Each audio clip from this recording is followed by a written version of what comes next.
Today's video is about DOECHII's really good album, Alligator Bites Do Not Heal. And to be quite honestly, this album is so good, let the damn bite infect itself. Like, it's actually fantastic. Real ones, let me know what y'all think. Drop a salute in the chat if you're getting this far. But the point that I'm trying to make is I really believe that DOECHII dropped probably one of the best projects of the year. And yes, we're 9 months in, so it's a good time to start to take stock about what the best projects of the year is. And DOECHII is really coming in hot. And there are gonna be a lot of people that are gonna be like, why is everybody talking about DOECHII all of a sudden? And they're gonna kind of call industry plant allegations, and they're going to say that all these reviews are planned. And what I have to say to them is they are hoteps, and they do not want to accept the fact that this black woman dropped a really good album because it is actually that good. Okay, cool. Now that we cleanse the hotepness out of this conversation, let's talk about the damn music. DOECHII from South Florida has been doing her thing for a number of years. She had a really lovely EP, All the Places You'll Go, in 2020. I thought was good. Also dropped Coven music in 2019, and she got signed to TDE, and honestly is showing that TDE is doing just fine ever since Kendrick left. With Schoolboy Q with the fantastic album at the top of this year, and now DOECHII, I think TDE is just fine. And on this album, Alligator Bites Do Not Heal, DOECHII talks about the ever-present struggle of dealing with labels, talking about how you have to make a TikTok song so in order to go viral, talking about fighting with stands. She has this one line where she's just basically saying, stand on your comment. This is what Chaperone needs to be doing. Chaperone needs to be fighting niggas in her lyrics. That's what she needs to be doing. Stay off of that woman. That's weird. Some of y'all fans are a little weird. So let me know what y'all think, but I feel like she's always been a skilled rapper. Like, I loved Crazy. She Her Black Bitch was one of my favorite projects of 2022. It was a small EP, and this is like the first time that we're seeing a large body of work. It's about 19 songs. They're short enough to make an impression, but not long enough to get boring or tired. But there were a few times that I was asking for another minute or two on the songs, but honestly, that's very rich of me, of all people, that has been complaining about long albums for a very long time. So for me to get 19 songs, and you know what, the album comes in about 47 minutes, this is exactly what I wanted. Me and my ADD brain are totally down with this. The production is fantastic, has beats that are gonna make you screw up your face like a dried tomato. I don't know where I was going with that, but the point I'm trying to make is it gets kinda gritty on it. Notably on Boiled Peanuts, Catfish, and Get the Fuck Out. Speaking of Get the Fuck Out, she doesn't really have any big features on this project. Don't know why. She could have had really big features on it, but I feel like what she delivers is basically something that allows her to shine. One feature, it's Cunt Fetish, who I've never heard up until this time, and that name of an artist name is fantastic. So Cunt Fetish, if you are out there somewhere in the ether and you're watching this video, fantastic name. Love it.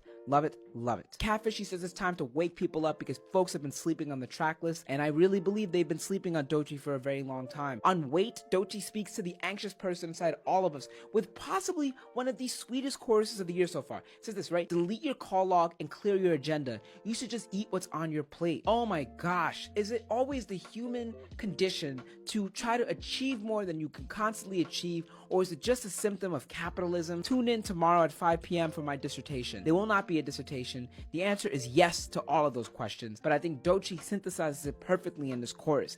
And then the flow in the first verse is just so rhythmic, it's so focused. I love it.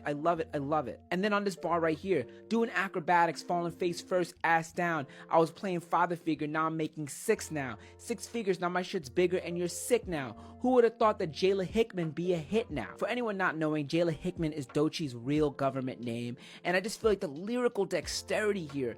DOECHII is rapping, bro. She's rapping. On Nissan Altima, she's rapping. On Denial is a River, she's telling a story, she's rapping. She really has the lyrical dexterity to really deliver tons of exposition in a brief bit. Just to talk about Denial is a River, I love that song. It has the high-pitched voice of like a therapist type that was in Yucky Brucky Fruitcake. I'm definitely getting that name wrong, but that was in her song Yucky Brucky Fruitcake off of All the Places You'll Go. So it's kind of like her talking with herself.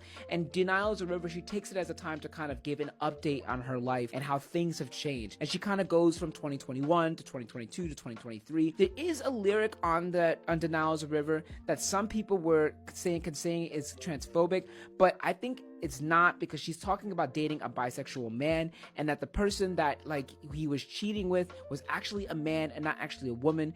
And also, I don't think there's necessarily been a history of DOECHII being transphobic. Maybe y'all could say something different, and if I'm wrong, I will totally amend this, or I'll leave a comment and I'll leave something in the comments. But it doesn't necessarily feel like that to me. I love this on Boom Bap, where she screams to get Top on the phone. Get Top on the phone. Tell him it's a rap, nigga. Get Top on the phone. Tell him it's a rap, nigga. And say it's real, it's a rap. And boom, and it bap, and it bounce, and it clap, and it's house, and it's trap. Just in me reading it like that, I don't even read it that well, right? Like she's just laying it down here. And another thing, I'm all over the place, but another thing, I love the confidence that she shows throughout this project in so many different ways. And as a bisexual, I love the bisexual propaganda that's all over this album, So for any like hoteps or Bible thumping losers that are watching this video, now's the time to put your earmuffs on. On Nissan Altima, she says this. They say, "DOECHII, you delulu, you a loose screw. She really giving cunt and the pussy voodoo. She swapped out the old nigga for a bitch, ain't new. She munching on the box while she watching Hulu." One, very Nicki Minaj on those bars right there. Very, very Nicki Minaj, like breaking that down. Okay? And then Doja Cat, and then now DOECHII. It's like kind of like a, you know, it kind of like moves really, it kind of moves down to, and with Missy Elliott too. Missy Elliott at the top of that too. So look, the inspirations are there, right? But in terms of like the bisexual agenda, love that here. Or another one on Stankapoo. She says, "Whole lot of pussy and a whole lot of dick, whole lot of bills and a whole lot of kids."